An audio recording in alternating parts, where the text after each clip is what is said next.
this morning's Business Insight.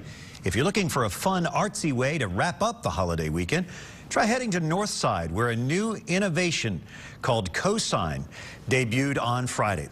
CoSign invited artists to design signage for Northside businesses in a competitive process. It's aimed at improving the look of the business district there in Northside. The process started with 52 artists submitting designs for 32 businesses. So far, 11 signs were funded, 5 of them at the corner of Blue Rock Road and Hamilton Avenue. The Hale U.S. Foundation, or U.S. Bank Foundation, funded the effort with a $150,000 grant and is looking to grow the program. Eric Abner is Vice President and Senior Program Manager for the Hale Foundation. He joins U.S. Bank Business Watch's Kelly Leon with more on this innovative program. Kelly? Thank you, Brian. And Eric, thanks for being here. This is a really cool thing. Oh, my pleasure. I'm going to tell people that this was your idea, because I don't know if you're going to tell them yourself. You came up with this concept. Where did it come from and why?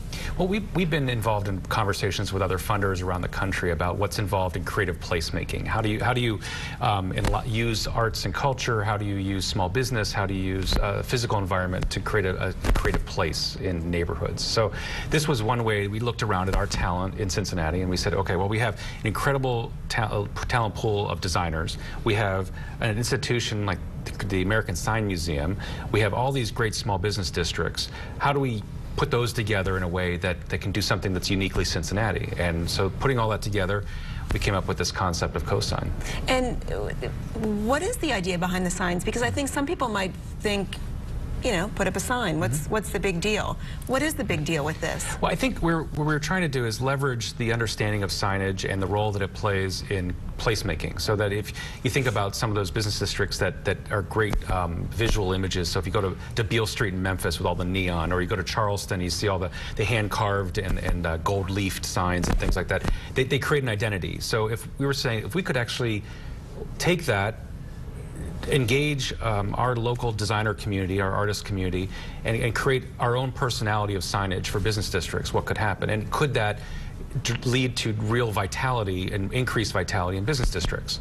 So if we could drive people to think of these business districts as real places with real identities, emphasized by the signs, could that drive more business to small businesses? Could that get more people on the sidewalk and do that? So and we have so many emerging business districts, or I guess they were formerly, and now they're coming back to life. Last week we talked about Over the Rhine.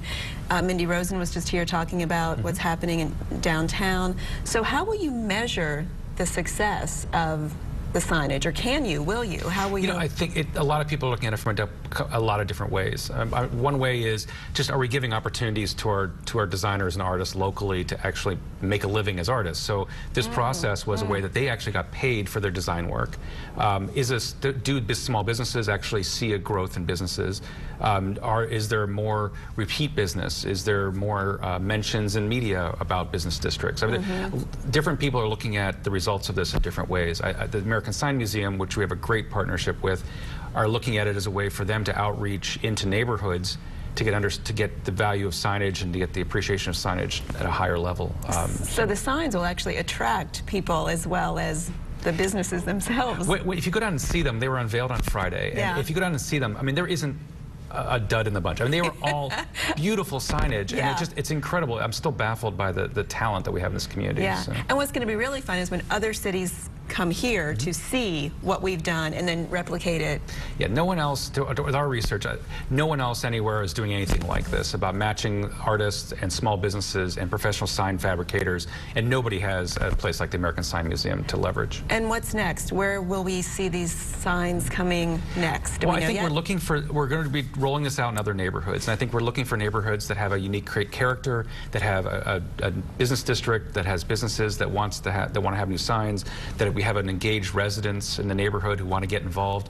I think there's a collection of assets that we're looking for neighborhoods, and we're going to be rolling this out over time. Great. We'll get to Northside, take a look at these signs, and thanks so much, Eric, for being here. Brian. All right, I'm going to plan a trip to Northside. Great spot. Good idea with the signs.